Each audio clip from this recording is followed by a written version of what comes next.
नाज़रीन, आज 6 अगस्त बरोज हफ्ता सिटी कोर्ट कराची में रियासत बनाम जहीर वगैरह केस के हवाले से बड़ी अहम समाअत हुई है। चलान MLO के हवाले से बड़े अहम फैसले आए हैं। आज मैं सारे दिन वहां पर मौजूद था। इस सारी कार्रवाई का आपके साथ अहवाल आपके सामने रखूंगा। जो मुलजिम जहीर के निकाह खां और गवाह हैं, आज उनको भी मैंने देखा और उनके साथ कुछ बात हुई। वो क्या बात हुई और उनको देखकर मैंने क्या मेरा एनालिसिस है। और दूसरा, जो खातून यूट्यूबर हैं उन पर और उनके साथियों पर आज जजेस किस तरह फट पड़े और किस तरह उन्होंने कमरा अदालत में शदीद गुस्से का इजहार किया, क्या उन्होंने रिमार्क्स दिए, ये सारी चीजें आज की इस बड़ी अहम वीडियो में तफसीलन आपके साथ शेयर करूंगा। तो इस वीडियो को आपने आखिर तक लाजमी देखना है।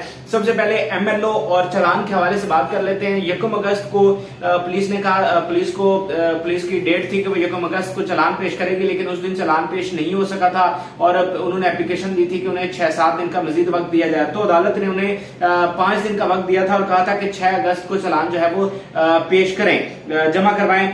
और इसके अलावा जो MLO की दरखास्त थी वो भी उस रोज मुस्तरद हो गई थी, यानी 1 अगस्त को।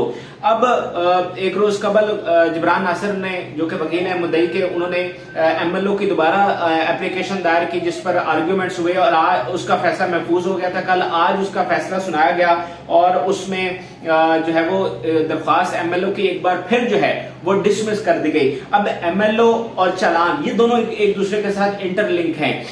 चलान क्यों पेश नहीं हो सका उसकी वजह MLO है और MLO की दरख्वास्त क्यों रिजेक्ट हुई उसकी पहले वजह मैं आपको बता देता हूं। दरअसल जो अदालत ने, उसका भी तहरीरी ऑर्डर तो नहीं आया, लेकिन जो वहां पर रिमार्क्स थे और जो जुबानी ऑर्डर है उसके मुताबिक अदालत ने ये कहा कि ये मेरिट के ऊपर, केस के मेरिट के ऊपर हम इसको डिस्कस नहीं कर रहे कि केस कमजोर है या MLO नहीं होना चाहिए, उस पर नहीं कर रहे। उन्होंने कहा ये एडमिनिस्ट्रेटिव मामला है, ये इंतजामी मामला है। जिस दिन गुज़श्ता रोज जब इस पर समाअत हो रही थी तो अदालत ने ये 2-3 बार पूछा था कि क्या हम इस हवाले से ये समाअत कर सकते हैं, इस केस को सुन सकते हैं। तो फिर उनको कहा गया था कि जी हाँ, आप सुन सकते हैं। बहरहाल आज जो अदालत ने फैसला दिया उसमें उन्होंने कहा कि ये इंतजामी मामला है, किसी और फोरम से जो है वो जाकर रुजू करें। तो इस हवाले से नई हिकमत अमली जिब्रान नासिर की जानिब से क्या आई है वो ये है कि इसको अब सिंध हाई कोर्ट में चैलेंज किया जाएगा और MLO जो है वो हर सूरत में होकर रहेगा।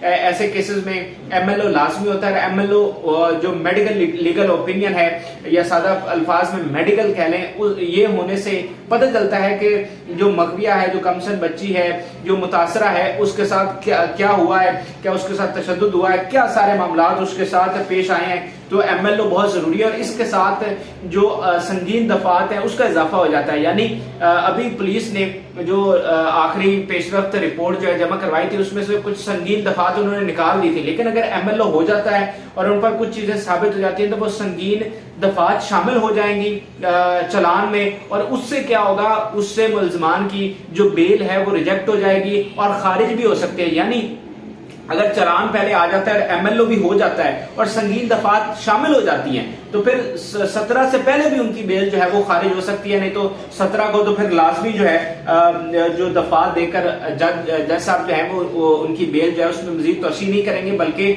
उसको खारिज कर देंगे, उसको डिसमिस कर देंगे और मजीद उसमें तोसी नहीं होगी। तो ये बड़ा इंपॉर्टेंट है MLO होना और अब इसके लिए जो है वो हाई कोर्ट के लिए रुजू किया जाएगा। अभी 2-3 दिन उसमें लग जाएंगे क्योंकि एतवार की छुट्टी है, फिर आगे 2 छुट्टियां मुहर्रम की आ रही हैं, तो उसके बाद ही जाहिर बात है इसके लिए फाइल किया जाएगा।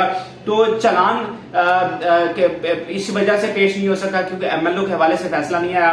तफ्तीशी अफसर जो है वो अदालत में आए, आफ्ताब अहमद बोगियो साहब की अदालत में पेश हुए और उन्होंने जो है वो चलान जमा नहीं करवाया और यही रीजन दी कि MLO उसका नहीं हुआ और MLO ना होने की वजह से तफ्तीश जो है वो अभी बाकी है। तो अब नई डेट क्या दी गई है वो भी आपको बता देता हूँ। नई डेट जो चलान के हवाले से दी गई है वो 13 अगस्त है। अब चलान जरूरी क्यों है? चलान जरूरी इसलिए है कि जब चलान पेश हो जाएगा तो हमें इस केस की डायरेक्शन वाज़ेह नजर आएगी कि केस किसके हक में जा रहा है, किसके खिलाफ जा रहा है और किस सिमत में जा रहा है। अभी वो हमें डायरेक्शन वाज़ेह नहीं है। तो चलान जो है वो जब पेश होगा तो फिर डायरेक्शन वाज़ेह होगी और चलान कब पेश होगा। अब 13 अगस्त की नई डेट दी गई है। अब देखते हैं कि उस रोज भी पुलिस है वो चलान पेश कर सकती है या नहीं। इस दौरान तफ्तीशी अफसर जो है वो लेट आए, 12 बजे के करीब, 12 से 1 बजे के दरमियान, तो जहीर की आवाजें भी, मुलजिम जहीर की कुछ आवाजें भी वहां पर लगती रही कमरा अदालत के बाहर। 2-3 दफा उनको पुकारा गया, जो बाहर वो खड़े होते हैं अदालत के बाहर। उन्होंने कहा कि मुलजिम जहीर वगैरह, उन्होंने 2-3 बार जो है वो इसकी आवाजें लगाई, लेकिन उस वक्त वहां पर कोई भी मौजूद नहीं था। फिर 12 से 1 बजे के दरमियान तफ्तीशी अफसर जो हैं वो वहां पर आए। अच्छा, जुनैरा के हवाले से क्या बात हुई, जो खातून यूट्यूबर हैं, उसके बारे में आपको बताता हूं, लेकिन पहले मैं आपको गवाह और निकाह खान के हवाले से बता देता हूं। आज पहली बार मेरी उनसे मुख्तसर से ये मुलाकात थी। कोई ऐसी मुलाकात तो नहीं थी, लेकिन यह है कि थोड़ी बहुत चलते चलते बातचीत हमारी हुई, मुख्तसर सा इंटरव्यू हुआ और उनसे ऑफ द कैमरा भी कुछ बातें हुई।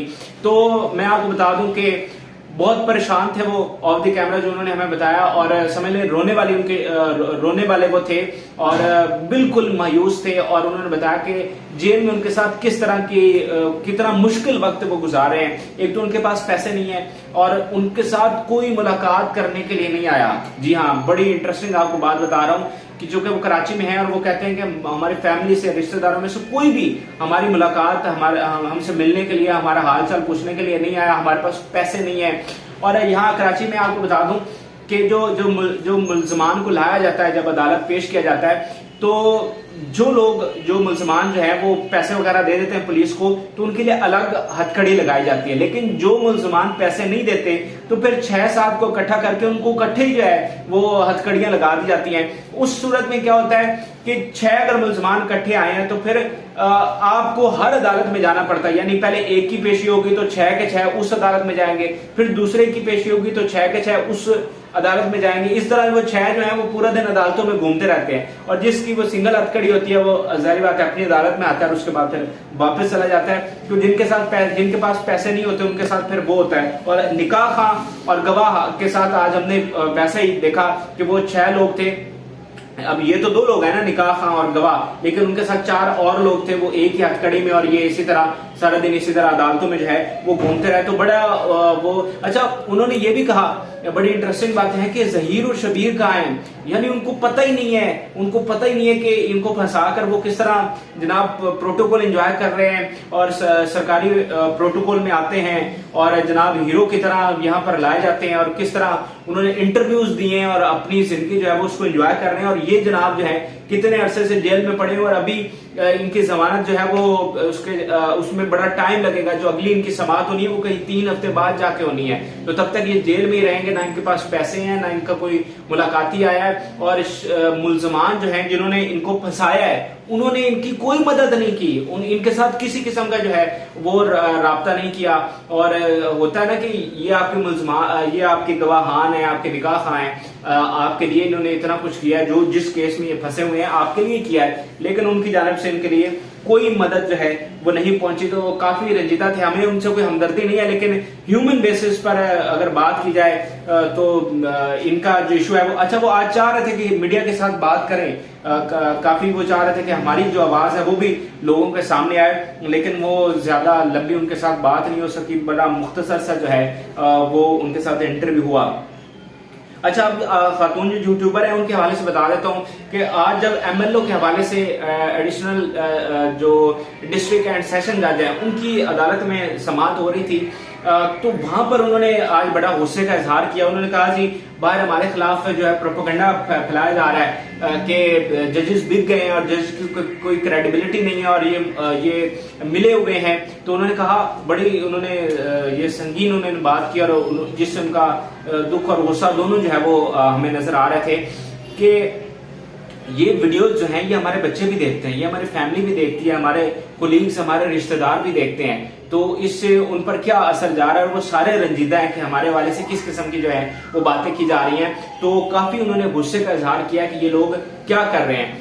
तो इन लोगों पर, ये जो कुछ लोग हैं जिनका मैंने जिक्र किया है, काफी आज जज साहब ने गुस्से का इजहार किया कि हमारे खिलाफ जो झूठा प्रोपेगेंडा कर रहे हैं इसमें कोई सच्चाई नहीं है। और इनके हवाले से आपको पता है, कल भी मैंने आपको बताया था कि किस तरह सिंध हाई कोर्ट में एक नई एप्लीकेशन तौहीन अदालत की आई है। पहले वहां से एक एक एप्लीकेशन आई थी कि ये कोई प्रोपेगेंडा ना करें और मुद्दई पर इल्जाम ना लगाएं, उसके खिलाफ बुरे कलमात ना कहें, जिसका इन्होंने मजाक उड़ाया। फिर कल एक नई एप्लीकेशन दायर की गई है जिसमें अदालत सिंध हाई कोर्ट ने बड़े सख्त जो है वो ऑर्डर दिए इन लोगों के खिलाफ। तो आज जो सिटी कोर्ट है वहां पर एडिशनल डिस्ट्रिक्ट एंड सेशन जज की जो अदालत है उसमें भी इनके खिलाफ काफी उन्होंने, जैसा आपने बरहमी का और गुस्से का जो है वो इजहार किया। तो इन लोगों को सोचना चाहिए कि वो किस तरह जुडिशरी की क्रेडिबिलिटी पर सवाल उठा रहे हैं, किस तरह जुडिशरी की जो वकार है, जो उनकी इज्जत है, उसको मुलायम किया जा रहा है। तो इस पर जो है इन लोगों को सोचना चाहिए और उसका नोटिस भी लिया जाना चाहिए। अच्छा, अब इस केस में आगे क्या होने जा रहा है ये अगर आपको बता दूं तो आगे तब तक कोई चीजें वाज़ेह नहीं होंगी जब तक चालान पेश नहीं होगा। तो चालान 13 को भी मुझे नहीं लगता कि चालान पेश होगा, क्योंकि एमएलओ का मामला दरमियान में है। एमएलओ जब होगा फिर 2-4 दिन बाद 5 दिन बाद जाकर कहीं चालान पेश होगा। फिर 17 की दरअसल पेशी है मुलजिम की, जब तक कि उसकी जमानत की तौसीह हुई है वो बड़ी इंपॉर्टेंट है। और 13 अगस्त को कोई जो है वो चालान पेश होता हुआ नजर नहीं आ रहा। बेशक जो संगीन दफात है वो निकाली भी गई हैं, लेकिन अब भी केस जो है वो मुद्दई के हक में मजबूत है। और वो किस तरह से मजबूत है कि जो चाइल्ड मैरिज की दफात है वो तो अभी भी लग रही है और वो कभी भी निकाली नहीं जा सकती, क्योंकि मेडिकल रिपोर्ट में ये साबित हुआ है कि बच्ची माइनर है। तो आप वो वाली दफात तो कभी भी निकाल नहीं सकते। तो केस इस हद तक मुद्दई के हक में है। बहरहाल आज जो भी मामलात रहे सिटी कोर्ट में उसका मैंने अहवाल आपके साथ शेयर किया है और क्या क्या समातें हुई, क्या क्या रिमार्क्स और दलाल थे, ये सारी चीजें मैंने आपके साथ शेयर की हैं। मजीद जो अपडेट्स हैं वो आपके साथ शेयर करते रहेंगे। फिलहाल के लिए इजाजत, अल्लाह हाफ़िज़।